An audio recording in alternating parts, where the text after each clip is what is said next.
आगे सभी लोग सेशन स्टार्ट करते हैं। पिछली क्लास में देख लेते हैं कि हमने क्या देखा था। जो हमारी पिछली क्लास हुई थी उस क्लास में हमने सिलेबस पे चर्चा की थी और हमने जो दूसरा था वो हमने क्लास प्लान पे चर्चा की थी। तो आपको याद होगा हमने जो ये बात की थी कि ये किस किस जो ये 8th यूनिट है जिसमें कि मैं आपको मध्य प्रदेश की समसामयिक घटनाएं पढ़ाने वाला हूँ। ये किस किस यूनिट से संबंधित है प्रीलिम्स के। उसके बाद हमने क्लास प्लान देखा था। तो आज हमारा अ, जो टॉपिक है वो आज हमारा टॉपिक होने वाला है पॉलिटिकल इवेंट्स, जो कि पहली क्लास है से जो कल जो क्लास हुई थी वो एक इंट्रोडक्टरी और क्लास प्लान से संबंधित क्लास थी। तो आज इस क्लास के अंतर्गत हम पढ़ेंगे पॉलिटिकल इवेंट्स पढ़ेंगे। पॉलिटिकल इवेंट्स के लिए 2 क्लासेस होंगी, एक आज होगी, एक कल और होगी। उतने में आपका जो पॉलिटिकल इवेंट्स से संबंधित जो भी घटनाक्रम है, जो भी फैक्ट्स वगैरह हैं, जो भी एग्ज़ाम के पॉइंट ऑफ व्यू से इम्पोर्टेंट फैक्ट्स हैं, वो कवर कर लिए जाएँगे।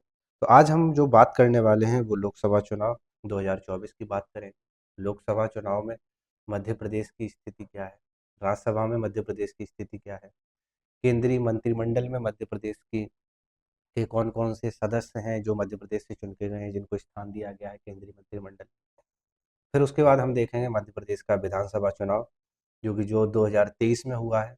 उसमें फिर हम मध्य प्रदेश की मंत्रिपरिषद है और मध्य प्रदेश के प्रमुख पदाधिकारी हैं। आज हम इन टॉपिकों पे बात करेंगे। जो कल हमारा टॉपिक होगा वो होगा मध्य प्रदेश कैबिनेट के निर्णय, मध्य प्रदेश सरकार के अन्य देशों, राज्यों और संस्थाओं के साथ जो प्रमुख समझौते हुए हैं, उन पे बात करेंगे।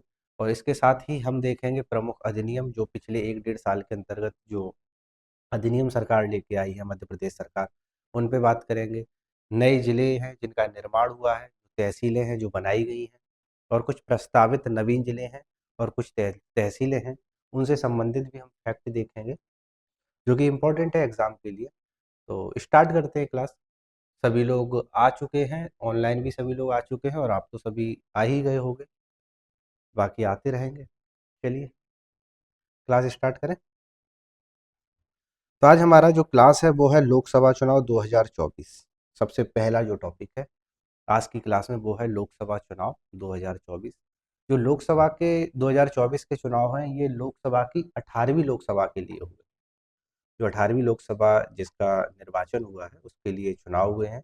याद रखना है कि ये कौन सी लोकसभा के चुनाव थे, तो वो थे ये 18वीं लोकसभा के लिए चुनाव हुए। 7 चरणों में ये चुनाव हुए हैं देश भर में।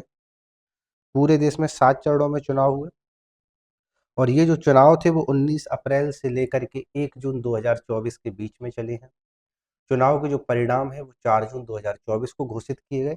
और याद रखने वाली बात है कि जो ये लोकसभा चुनाव हुए, इन्हीं के साथ 4 विधानसभाओं के भी चुनाव हुए थे। 4 राज्यों की जो विधानसभा चुनी जानी थी, उनके भी चुनाव किए गए। तो ये 4 विधानसभा थी उड़ीसा, आंध्र प्रदेश, सिक्किम और अरुणाचल प्रदेश।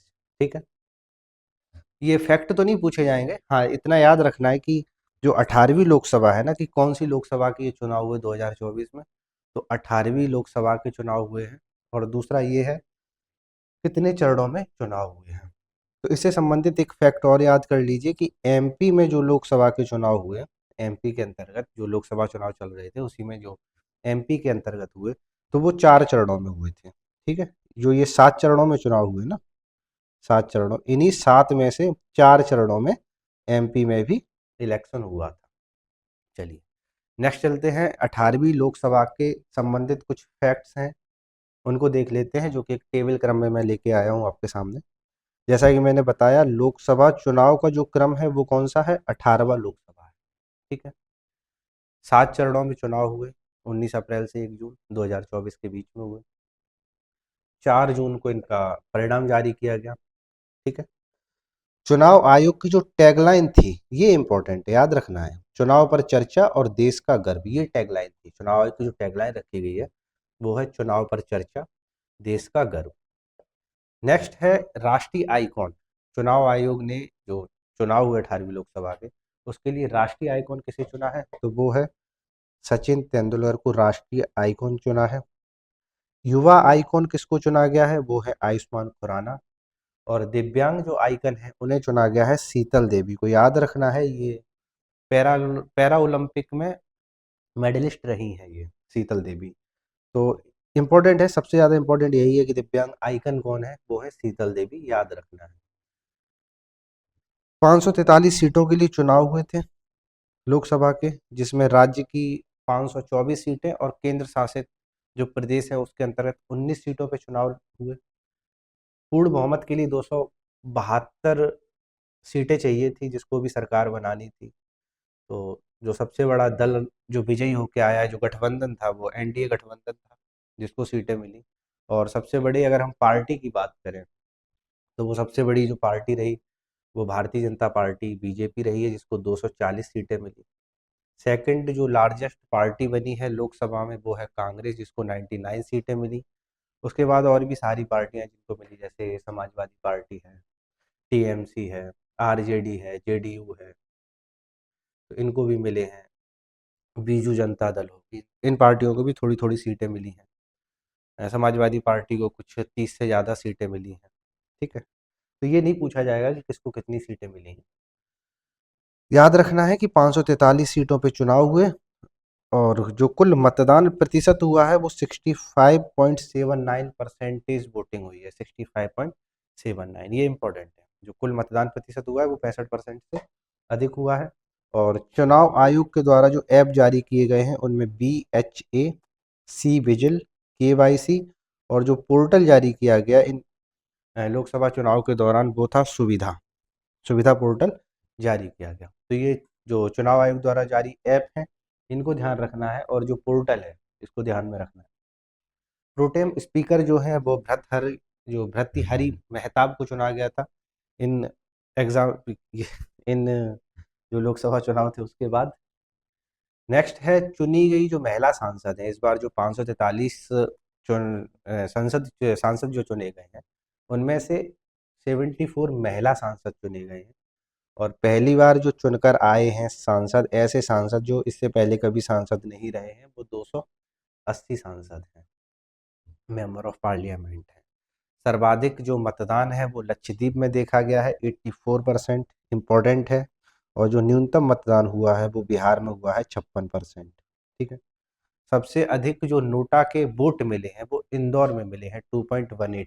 एक और इससे एक महत्वपूर्ण इससे संबंधित एक फैक्ट है कि जो सबसे अधिक अंतर से जीतने वाले जो सांसद हैं वो इंदौर के हैं, शंकर लालवानी। इंदौर जो लोकसभा सीट है उससे जीते हैं।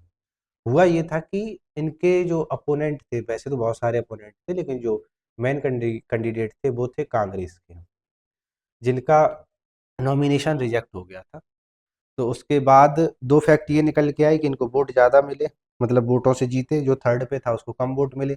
और लोगों ने जो कांग्रेस के जो थे अपोनेंट थे उनके कारण इन्हें नोटा का वोट ज़्यादा दे दिया, क्योंकि वो रहे नहीं। तो उनका सीट का नॉमिनेशन कैंसिल हो गया, तो इसलिए नोटा में वोट ज़्यादा चले गए। तो ये फैक्ट याद रखना है कि सबसे ज़्यादा वोटों से जीते कौन है, वो है शंकर लालवानी। और सबसे ज़्यादा नोटा वोट किसे कहाँ से मिला है, तो वो इंदौर में मिला है, इन्हीं के अपोनेंट मिला हुआ है। ठीक है, तो ये मध्य प्रदेश से भी संबंधित हैं दोनों, तो ये इंपॉर्टेंट फैक्ट हो जाता है, इनको याद रखना है। प्रधानमंत्री की जो शपथ ग्रहण हुई वो 9 जून को हुआ, जो कि नरेंद्र मोदी ने लिया, सबको पता है, शपथ ली है। निर्विरोध जो निर्वाचित सांसद हैं वो भाजपा के हैं, सूरत से चुने गए हैं, मुकेश दलाल। इनके जो अपोनेंट थे उनका भी नॉमिनेशन कैंसिल हो गया था, और उसके बाद जितने भी और भी लोग जिन्होंने अपना नॉमिनेशन किया था उनने सबने अपना वापस ले लिया। तो इस तरीके से जो निर्विरोध निर्वाचित सांसद थे वो हैं मुकेश दलाल, और ये भाजपा सूरत से हैं, भाजपा के कैंडिडेट हैं और सूरत लोकसभा सीट से चुने गए थे। सबसे कम उम्र की जो आदिवासी महिला है वो है प्रियंका जारकी होली, ये याद रखना है। सबसे कम उम्र की आदिवासी सांसद है ये प्रियंका जारकी होली। ठीक, ये तो आपको बता ही दिया। सबसे अधिक अंतर से जीतने वाले सांसद कौन है, शंकर लालवानी है। और सबसे कम अंतर से जीतने वाले जो सांसद हैं वो है रविंद्र दाताराम बाईकर, जो कि सिर्फ 48 वोट से जीते हैं। ये जो दाताराम बाईकर है, रविंद्र दाताराम बाईकर, ये मुंबई की नॉर्थ सीट से कैंडिडेट थे। सबसे युवा जो सांसद हैं वो हैं पुष्पेंद्र सरोज, जो कि कौशाम्बी सीट से, उत्तर प्रदेश में लोकसभा सीट है कौशाम्बी, जहां से ये चुने गए हैं, और ये समाजवादी पार्टी से चुने गए हैं। सबसे बुजुर्ग जो सांसद हैं वो है थालीकोट्टई राथू रालू राजू थेब्बर बालू। थालीकोट्टई राजू थेवर बालू जो कि डीएमके के हैं और 82 ईयर वर्ष ओल्ड हैं, जो कि सबसे बुजुर्ग सांसद हैं, 82 साल के हैं। लद्दाख से जीते हुए जो निर्दलीय उम्मीदवार हैं वो है हाजी हनीफा को चुना गया है। नेक्स्ट आते हैं जो 18वीं लोकसभा हुई है, जो लोकसभा के चुनाव हुए उसमें मध्य प्रदेश से संबंधित कुछ आंकड़े हैं जो कि आपको याद रखने चाहिए। मध्य प्रदेश से जो चुनी गई महिला सांसद है, टोटली कितनी चुनी गई महिला सांसद, वो है 74। 74 में से मध्य प्रदेश से कितनी चुन के पहुंची हैं पार्लियामेंट में, वो है 6। तो ये जो 6 महिलाएं हैं जो कि मध्य प्रदेश में, टोटली 29 सीटें, याद रखना है मध्य प्रदेश में 29 लोकसभा की सीटें हैं, ठीक है। 11 राज्यसभा की सीटें हैं, तो अभी सिर्फ हम लोकसभा की बात कर रहे हैं। 29 सीटें हैं लोकसभा की, इन 29 में से 6 महिलाएं हैं जो कि 18वीं लोकसभा में चुनी गई हैं। तो इन 6 जो महिलाएं हैं इनमें से सबसे पहला नाम है श्रीमती, मिसप्रिंट है यहाँ पे, श्रीमती लता बानखड़े जो कि सागर लोकसभा सीट से चुनी गई है। सेकंड नाम है श्रीमती संध्या राय, सभी के आगे से श्री गायब हो गया है तो आप इसको टाइप कर लेना।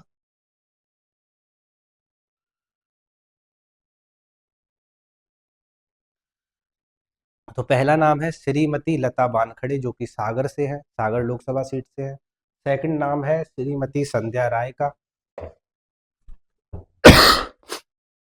जो कि भिंड लोकसभा सीट से चुनी गई है। तीसरा नाम है श्रीमती हिमाड़ी सिंह का जो कि शहडोल लोकसभा सीट से है। चौथा नाम है श्रीमती अनीता सिंह नागर चौहान जो कि रतलाम सीट से हैं। और पांचवी और छठवीं जो सदस्य हैं वो हैं श्रीमती भारती पारधी जो कि बालाघाट, और श्रीमती सावित्री ठाकुर हैं जो कि धार से चुनी गई हैं। जो श्रीमती सावित्री ठाकुर हैं ये धार, इन्हें मंत्रिमंडल में भी स्थान दिया गया है, ठीक है, आगे जो कि हम देखेंगे।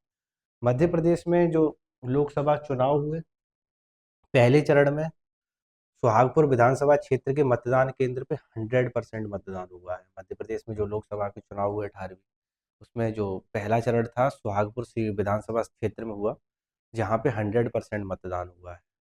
और इलेक्ट्रॉनिक जो वोटिंग मशीन थी ईवीएम, उसके क्षतिग्रस्त होने के बाद मध्य प्रदेश की बैतूल लोकसभा जो थी उसकी सीटों के 4 बूथों पे पुनर्मतदान का आदेश दिया गया था, मतलब दोबारा से इन पे वोटिंग की गई थी क्योंकि जो ईवीएम्स थी वो खराब हो गई थी, ठीक है, उनमें कोई गड़बड़ी आ गई थी। तो भारतीय जनता पार्टी को 240 सीटों पे जीत हासिल हुई, जैसा कि बताया सबसे लार्जेस्ट पार्टी बनी। और भाजपा के नेतृत्व वाले जो एनडीए गठबंधन था उसको 293 सीटें मिली हैं। और ये जो गठबंधन है, इसी गठबंधन की सरकार अभी भारत में चल रही है। कांग्रेस पार्टी जो कि सेकंड लार्जेस्ट बनी, जिसकी 99 सीटें थी। और कांग्रेस का नेतृत्व वाला जो इंडिया गठबंधन था, इंडिया अलायंस था, Indian national development inclusive alliance, जिसका फुल फॉर्म है, याद रखना है, बहुत ही इंपॉर्टेंट है। इसको 234 सीटें मिली हैं। अन्य दलों में से 10 अन्य दलों को 10 सीटें और निर्दलियों ने 7 सीटें जीती हैं। इस तरीके से ये कुछ लोकसभा से संबंध, जो 18वीं लोकसभा थी उसके कुछ आंकड़े थे। जब परिणाम जारी हो गया उसके बाद केंद्रीय मंत्रिमंडल का गठन किया जाता है नई लोकसभा के लिए। तो उसके लिए हम देखते हैं कि कुछ मंत्री हैं, कुछ कैबिनेट मंत्री हैं, कुछ राज्य मंत्री हैं, स्वतंत्र प्रभार है, और जिनको बनाया जाता है, कुछ को मंत्री बनाया जाता है। तो इन्हीं में से हमें एक फैक्ट देखना है कि जो मध्य प्रदेश से संबंधित जो व्यक्ति हैं उन्हें केंद्रीय मंत्रिमंडल में शामिल किया गया है। उनमें से 7 लोग हैं, जिसमें से 5 लोकसभा से संबंधित हैं और 2 राज्यसभा से चुने गए। जो केंद्रीय मंत्रिमंडल होता है, जो मंत्रिमंडल होता है, उसमें दोनों सदनों के सदस्य हो सकते हैं। साथ ही उसमें ऐसे लोग भी मंत्री बन सकते हैं जो किसी भी सदन के सदस्य नहीं है, लेकिन उन्हें 6 महीने के भीतर किसी भी जो सदन होता है उसकी सदस्यता लेनी पड़ती है, ठीक है। तो इसमें 5 लोकसभा से हैं, केंद्रीय मंत्रिमंडल है उसमें 5 लोकसभा से चुने गए हैं मध्य प्रदेश के तहत, और 2 राज्यसभा से हैं जो कि मध्य प्रदेश से चुन करके पहुंचे हैं, जिन्हें मंत्री बनाया गया है। तो कैबिनेट जो मंत्री हैं उनमें 3 हैं। शिवराज सिंह चौहान हैं जो कि विदिशा लोकसभा से जीत के आए थे। इन्हें कृषि एवं कल्याण मंत्री और ग्रामीण विकास मंत्री बनाया गया है। दूसरे हैं वीरेंद्र कुमार खटीक जो कि मध्य प्रदेश की टीकमगढ़ लोकसभा से जीत के आए और इन्हें सामाजिक न्याय एवं अधिकारिता मंत्री बनाया गया है। थर्ड है ज्योतिरादित्य सिंधिया जो कि गुना से जीत करके आए हैं और इन्हें संचार और पूर्वोत्तर क्षेत्र विकास का मंत्री बनाया गया है। ये इन तीनों को कैबिनेट जो केंद्रीय मंत्रिमंडल है उसके कैबिनेट में स्थान दिया गया है। इसके साथ ही 4 लोग और हैं जिनमें से डॉक्टर एल मुरुगन है। ये राज्यसभा से चुन करके आए हैं और इन्हें सूचना एवं प्रसारण एवं संसदीय कार्य जो मंत्रालय है उसमें स्वतंत्र प्रभार दिया गया है। इसके बाद हैं दुर्गादास उइके जो कि बैतूल सीट से लोकसभा सीट से चुन के आए हैं और इन्हें जनजातीय कार्य मंत्री बनाया गया है। इसके बाद है श्रीमती सावित्री ठाकुर जो कि धार से हैं। जैसा कि मैंने पहले बताया था इससे पहले जो स्लाइड थी उसमें कि ये महिला एवं बाल विकास मंत्री बनाई गई हैं, धार से जीत के आई हैं, धार की लोकसभा सीट से। और जॉर्ज कुरियन जो कि राज्यसभा सीट से हैं, मध्य प्रदेश की जो 11 राज्यसभा सीटें हैं उनमें से सदस्य हैं और इन्हें अल्पसंख्यक कार्य मंत्री और मत्स्य कार्य मंत्री बनाया गया है। तो इस तरीके से हम देखते हैं कि केंद्रीय जो मंत्रिमंडल है उसमें कुल 7 मंत्री हैं, जिसमें मध्य प्रदेश से संबंधित कुल 7 मंत्रियों को स्थान दिया गया है। मंत्रिमंडल में 3 जिसमें से कैबिनेट मंत्री हैं। 3 कौन कौन से हैं? शिवराज सिंह हैं, ज्योतिरादित्य सिंधिया हैं और जो तीसरे हैं वो हैं वीरेंद्र कुमार खटीक। इनको मंत्रिमंडल में स्थान दिया गया है। ठीक है। और इनमें से 5 लोकसभा सदस्य हैं और 2 राज्यसभा सदस्य हैं, मुरुगन और कुरियन। जॉर्ज कुरियन को छोड़ के बाकी सभी लोकसभा सदस्य हैं, याद रखना है। मध्य प्रदेश से राज्यसभा सदस्य जो हैं वो 11 हैं और याद रखना है इनमें से 3 महिला राज्यसभा सदस्य हैं, जिन्हें जो कि राज्यसभा की जो जो राज्यसभा है उसमें बैठते हैं, उसके सदस्य हैं। ठीक है। अब हम आते हैं, तो ये जो हमारा टॉपिक था ये था केंद्रीय मंत्रिमंडल से संबंधित और जो लोकसभा चुनाव हुए थे 2024 के उससे संबंधित था। अब हमारा जो नेक्स्ट टॉपिक है वो है मध्य प्रदेश में जो विधानसभा चुनाव हुए हैं 2023 के जो निर्वाचन हुए और ये 16वीं विधानसभा के चुनाव थे। मध्य प्रदेश की 16वीं विधानसभा के चुनाव थे। ये जो चुनाव है ये एक ही चरण में हो गए थे। मध्य प्रदेश के जो विधानसभा चुनाव थे इनको एक ही दिन में एक ही बार में समाप्त कर दिया गया था और ये था 17 नवंबर 2023 को हुए, एक ही चरण में हुए। और इससे जो विधानसभा थी इसके जो परिणाम जारी किए गए वो 3 दिसंबर 2023 को जारी किए गए थे। मध्य प्रदेश में जो कुल विधानसभा क्षेत्र हैं वो है 230, याद रखना है, आपको याद भी होगा। और 2023 की जो विधानसभा के निर्वाचन हुए इसमें कुल जो मतदान हुआ है वो 77.15% निर्वाचन हुआ पूरे राज्य में। और जो याद रहे कि मतलब जो पिछले जो इलेक्शन हुए थे 2018 में उस समय 75.05% वोटिंग हुई थी मध्य प्रदेश में। तो इस बार 2023 वाले में ज़्यादा हुई है वोटिंग, जो कि 2.10% अधिक है पिछले 2018 की तुलना में। 2023 के जो इलेक्शन हुए हैं, विधानसभा के इलेक्शन हुए, उसमें सबसे अधिक मतदान वाला जो जिला है वो सिवनी जिला रहा, जहाँ सबसे ज़्यादा मतदान पड़े, वो है 86.29%। याद रखना है, ये फैक्ट इम्पोर्टेंट है कि विधानसभा निर्वाचन में सबसे अधिक मतदान वाली जो जो जिला है वो सिवनी जिला है और सबसे कम जो मतदान हुए हैं वो अलीराजपुर जिले में हुए हैं 61.81%, जो कि एक जनजातीय बाहुल्य जिला है। ये भील और भिलाला यहाँ पे रहते हैं। सबसे अधिक जो मतदान वाली विधानसभा सीट है वो रतलाम रतलाम जिले की सैलाना विधानसभा है। सैलाना सैलाना से याद आ रहा होगा कि एक पक्षी अभ्यारण्य भी है यहाँ पे सैलाना में। ठीक है। जो कि रतलाम जिले की सैलाना विधानसभा में हुआ है सबसे अधिक मतदान। सबसे पहले हमने जो देखा था वो क्या था, सबसे अधिक जिले की बात की थी कि जो जिला है उसमें सबसे ज़्यादा मतदान कहाँ पे हुआ, तो वो क्या था, सिवनी। दूसरा हमने क्या देखा कि ऐसा जिला जिसमें सबसे कम मतदान हुए, तो वो क्या था, अलीराजपुर। अब हम क्या देख रहे हैं, विधानसभा सीट देख रहे हैं। सबसे अधिक मतदान वाली जो विधानसभा सीट थी वो थी रतलाम की सैलाना, जहाँ पे 90% से अधिक वोटिंग हुई। और सबसे कम जो मतदान वाली विधानसभा थी वो अलीराजपुर की जोबट सीट है। जिला देखोगे तो अलीराजपुर है, और सबसे कम मतदान वाली विधानसभा क्षेत्र देखोगे तो अलीराजपुर की जोबट विधानसभा सीट है, जहाँ पे 54% की वोटिंग हुई थी। ठीक है। विधानसभा के जो निर्वाचन क्षेत्र हुए, अगर हम 2018 से लेकर के 2023 के बीच में देखें कि ऐसी कौन सी विधानसभा सीट है जहाँ पे सबसे ज़्यादा वृद्धि देखी गई है, तो वो है सिवनी जिले की लखनादौन विधानसभा सीट है। याद है ना? ये जो सबसे ज़्यादा जो वोट पड़े वो भी कहाँ पड़े, सिवनी जिले में ही पड़े, और सबसे ज़्यादा जो वृद्धि देखी गई है वो लखनादौन विधानसभा सीट में देखी गई है, जहाँ 2018 में जो वोटिंग हुई थी वो लगभग 78% के आसपास हुई थी, 78% के आसपास, और जो कि इस बार 84 से भी ज़्यादा है, 84% से भी ज़्यादा हुई है, जो कि सबसे ज़्यादा वृद्धि दिखाता है 2023 के विधानसभा चुनाव के तहत। नेक्स्ट पॉइंट है हमारा, 230 विधानसभा क्षेत्रों में से 34 विधानसभा क्षेत्र हैं जिनमें पुरुष मतदाताओं की तुलना में महिला मतदाताओं ने अधिक जो वोट है वो डाला है, वोटिंग की है।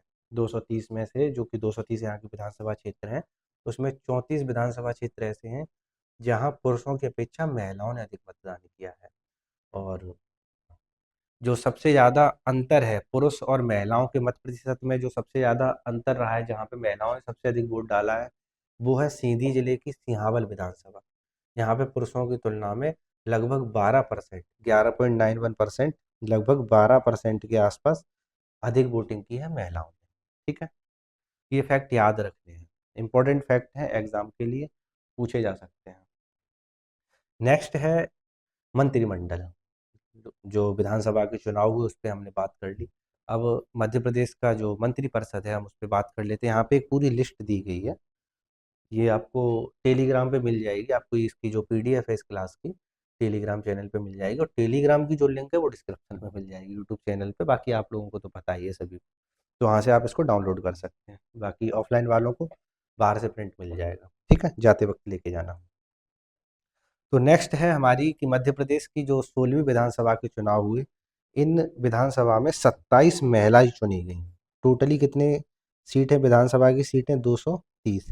इन 230 में से 27 महिलाएं चुनी गई, महिला विधायक चुने गए। इन 27 महिला विधायकों में से 4 महिलाएं अनुसूचित जाति से संबंधित हैं, जबकि जो 10 महिलाएं हैं वो अनुसूचित जनजाति से संबंधित हैं। ठीक है, याद रखना है।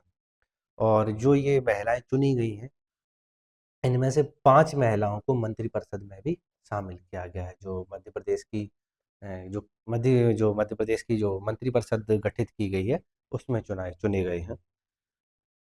तो पहले हम कैबिनेट मंत्रियों की बात कर लेते हैं। डॉक्टर मोहन यादव हैं जिन्हें मुख्यमंत्री चुना गया है। इनके पास सामान्य प्रशासन, गृह मंत्रालय, बेल, औद्योगिक नीति एवं निवेश प्रोत्साहन, जनसंपर्क, नर्मदा, इस तरीके के इनके पास विभाग हैं। इन्हें एक बार देख लेना, विमानन है, खनिज साधन है, लोक सेवा प्रबंधन है, इन्हीं के पास है। और बाकी ऐसे मुख्यमंत्री के पास ही विभाग रहते हैं जो किसी अन्य मंत्री को नहीं दिए जाते, वो सभी इन्हीं के पास होते हैं, मुख्यमंत्री के पास। ठीक है। इसके साथ ही मुख्यमंत्री तो मोहन यादव, इनके साथ ही 2 उप मुख्यमंत्री भी बनाए गए हैं, जिनमें से पहले हैं जगदीश देवड़ा, जिन्हें उप मुख्यमंत्री बनाया गया, और दूसरे हैं राजेंद्र शुक्ल, जिन्हें उप मुख्यमंत्री बनाया गया है। जगदीश देवड़ा के पास वित्त मंत्रालय है, फाइनेंस मंत्रालय है, वाणिज्य कर, योजना, आर्थिक एवं सांख्यिकी मंत्रालय इनको दिया गया है। और राजेंद्र शुक्ल के पास लोक स्वास्थ्य एवं परिवार कल्याण मंत्रालय दिया गया है। चिकित्सा शिक्षा भी इन्हीं को दी गई है। बाकी ये एक लिस्ट है जिसमें कि कुंवर विजय शाह हैं, जनजाति कार्य मंत्री हैं। कैलाश विजयवर्गीय, इन्हें नगरीय विकास एवं आवास मंत्री बनाया गया है। प्रहलाद प्रहलाद सिंह पटेल हैं, पंचायत एवं ग्रामीण विकास मंत्री बनाया गया है। राकेश सिंह को लोक निर्माण विभाग पीडब्ल्यूडी दिया गया है। करसण सिंह वर्मा को राजस्व विभाग दिया गया है। नेक्स्ट है उदय प्रताप सिंह, परिवहन एवं स्कूल है।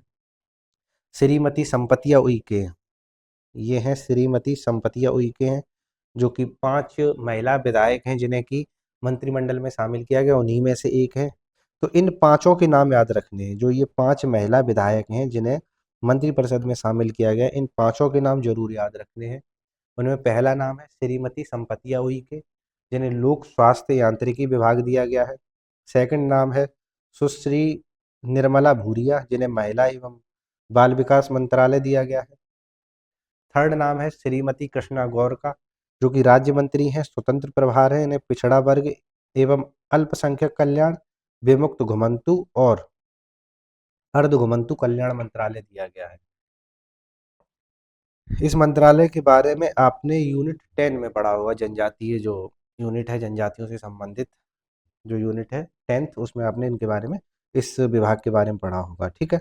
अगला है, दो राज्य मंत्री भी हैं, महिलाएं हैं जिन्हें बनाया गया है। तो एक है श्रीमती प्रतिमा बागरी, जो कि राज्य मंत्री हैं और इन्हें नगरीय विभाग एवं आवास मंत्रालय के अंतर्गत राज्य मंत्री बनाया गया है। और जो अंतिम है, जो अंतिम पांचवा नाम है, जो कि महिला विधायक हैं, वो है श्रीमती राधा सिंह, राज्य मंत्री हैं और इन्हें पंचायत एवं ग्रामीण विकास मंत्रालय के अंतर्गत राज्य मंत्री चुना गया। बाकी ये जो लिस्ट दी गई है, इसे आप देख लेना, एक बार देख लेना।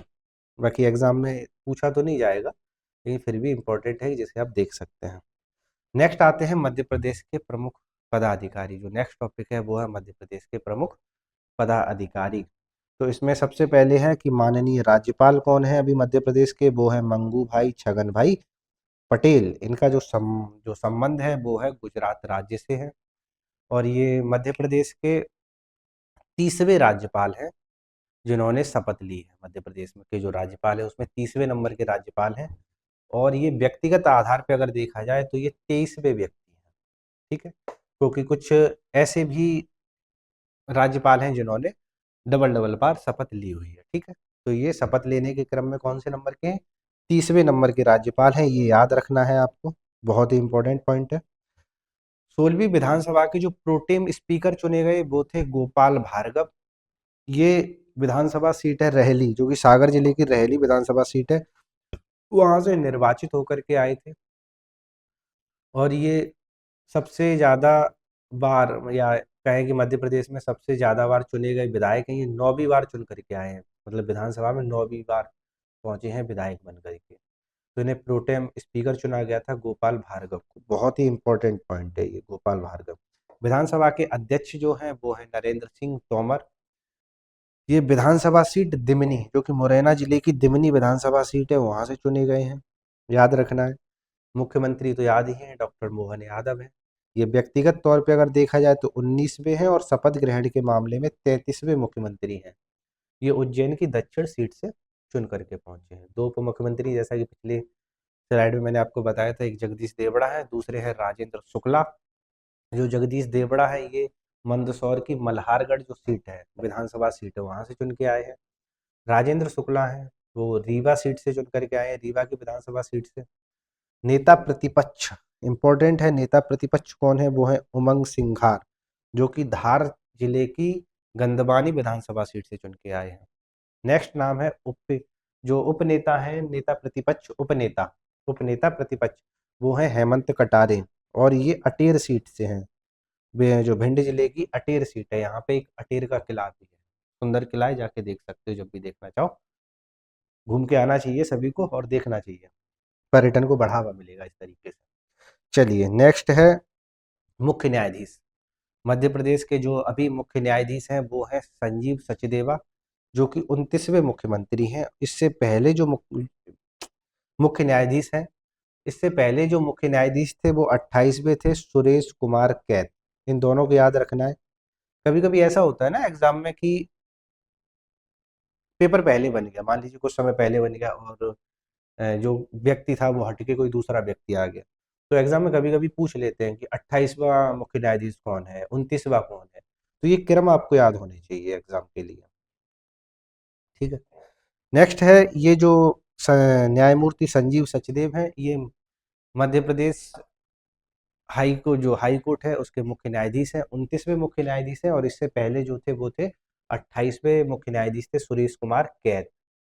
याद रखना है कि जो मध्य प्रदेश का जो हाई कोर्ट है उसमें स्वीकृत जो न्यायाधीश हैं, जो होने चाहिए, 53 है, 53 न्यायाधीश होते हैं, जिसमें 52 प्लस बन करके हैं, 52 न्यायाधीश प्लस 1 मुख्य न्यायाधीश, इस तरीके से स्वीकृत पद हैं न्यायाधीशों की मध्य प्रदेश हाई कोर्ट में, जिनमें वर्तमान में केवल 44 हैं और 9 सीटें यहाँ पर खाली हैं न्यायाधीशों की। मध्य प्रदेश राज्य मुख्य सूचना आयुक्त हैं विजय यादव। याद रखना है। मध्य प्रदेश राज्य मुख्य सूचना आयुक्त हैं विजय यादव, और इसके साथ अन्य जो सूचना आयुक्त है वो 3 और हैं। डॉक्टर वंदना गांधी हैं, डॉक्टर उमाशंकर पचौरी और श्री ओमकार नाथ हैं, जो कि अन्य सूचना आयुक्त हैं। नेक्स्ट है प्रमुख सचिव। विधानसभा सचिवालय के जो प्रमुख सचिव हैं वो हैं अरविंद शर्मा, और मध्य प्रदेश के जो मुख्य सचिव हैं वो हैं श्री अनुराग जैन, जो कि 1989 बैच के आईपीएस अधिकारी हैं, और ये 35वें मुख्य सचिव इनको चुना गया है। राज्य निर्वाचन जो आयुक्त है वो है मनोज कुमार श्रीवास्तव, और मध्य प्रदेश के मुख्य निर्वाचन पदाधिकारी जो है वो है संजीव कुमार झा। इंपॉर्टेंट नाम है, याद रखना है। राज्य निर्वाचन आयुक्त कौन है? मनोज कुमार श्रीवास्तव। नेक्स्ट है मध्य प्रदेश के महाधिवक्ता, वो है प्रशांत सिंह। मध्य प्रदेश लोकायुक्त कौन है? न्यायमूर्ति सत्येंद्र कुमार सिंह है। मध्य प्रदेश उप लोकायुक्त है न्यायमूर्ति एस के पालो। ये महाधिवक्ता वाला नाम याद रखना है आपको, प्रशांत सिंह का। और ये भी इम्पोर्टेंट नाम, बाकी सभी इम्पोर्टेंट नाम है, ऐसा नहीं है कि कोई इम्पोर्टेंट नाम नहीं है, लेकिन एक बार देख लेना, उसमें भी जो इम्पोर्टेंट है वो मध्य प्रदेश के महाधिवक्ता है प्रशांत सिंह, जो कि एग्जाम में पूछा जा सकता है। जो मध्य प्रदेश के उप लोकायुक्त कौन है? न्यायमूर्ति एस के पालो है। मध्य प्रदेश के महालेखागार जो है वो है प्रिया पारेख हैं। और याद होगा कि जो मध्य प्रदेश का महालेखागार है, इसका जो मुख्यालय है वो ग्वालियर में है, भोपाल और इंदौर में नहीं है, ठीक है, याद रखना है इसलिए। जो मध्य प्रदेश का नीति आयोग एक तरीके से कह सकते हैं, जिसका नाम है अटल बिहारी वाजपेयी सुशासन और नीति विश्लेषण संस्थान। इस ये नीति आयोग मान लीजिए, जो कि केंद्र का नीति आयोग होता है उसी तरीके से होता है। और इसका जो अध्यक्ष होता है, अगर हम केंद्र की बात करें नीति आयोग की, तो वहाँ पे पदेन प्रधानमंत्री होता है, मतलब जो प्रधानमंत्री होता है वही नीति आयोग का अध्यक्ष होता है। इसी तरीके से मध्य प्रदेश में ये है अटल बिहारी वाजपेयी सुशासन और नीति विश्लेषण संस्थान, इसको सुशासन कर लेना। विश्लेषण संस्थान, इसके अध्यक्ष जो हैं वो पदेन हैं, और अभी जो मुख्यमंत्री हैं डॉक्टर मोहन यादव, वही इसके अध्यक्ष हैं। उपाध्यक्ष कौन है? जो कि इम्पोर्टेंट नाम है, अटल बिहारी वाजपेयी सुशासन और नीति विश्लेषण संस्थान के जो उपाध्यक्ष हैं वो हैं राजीव दीक्षित। बहुत इंपॉर्टेंट नाम है, याद रखना है। मध्य प्रदेश दिव्यांगजन आयुक्त हैं डॉक्टर अजय खेमरिया, और जनगणना कार्य निदेशालय के मध्य प्रदेश केंद्र का जो निदेशक है वो है सूफिया फारूकी वली। नेक्स्ट है, अभी कुछ और इम्पोर्टेंट पद हैं जिनको याद होना चाहिए आप लोगों को। वो है मध्य प्रदेश पुलिस महानिदेशक। मध्य प्रदेश पुलिस महानिदेशक कौन है? श्री कैलाश मकवाना। जेल पुलिस महानिदेशक कौन है? श्री वरुण कपूर। जनसंपर्क आयुक्त हैं श्री दीपक सक्सेना। राज्य वन बल प्रमुख जो हैं वो हैं अभी विजय कुमार एन अम्बाड़े। और मध्य प्रदेश विज्ञान एवं प्रौद्योगिकी परिषद के जो निदेशक हैं, महानिदेशक हैं, वो हैं अनिल कठोरी। मध्य प्रदेश कर्मचारी चयन मंडल के जो अध्यक्ष हैं वो हैं संजय दवे, जो कि बहुत सारे एग्जाम कंडक्ट करता है ये मध्य प्रदेश का कर्मचारी चयन आयोग भर्तियों के लिए। तो उसके जो अध्यक्ष हैं वो हैं संजय दुबे। और महानिदेशक हैं RCPB, जो नरहोना प्रशासन एवं प्रबंधनीय अकादमी है भोपाल में, उसके महानिदेशक हैं सचिन सिन्हा।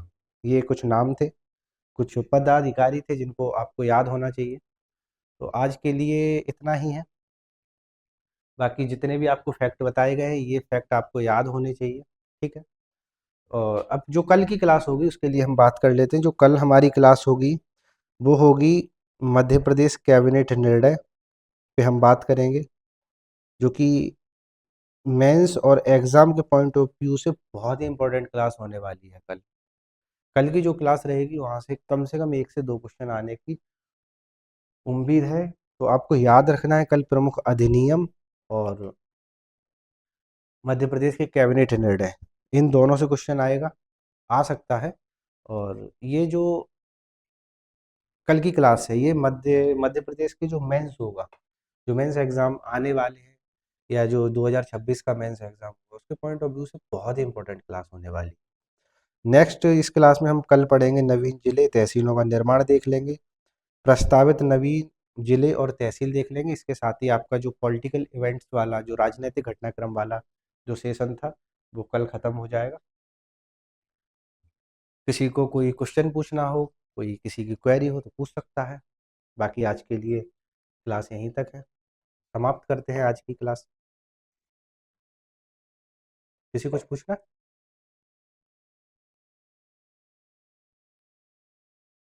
नहीं? चलिए, धन्यवाद।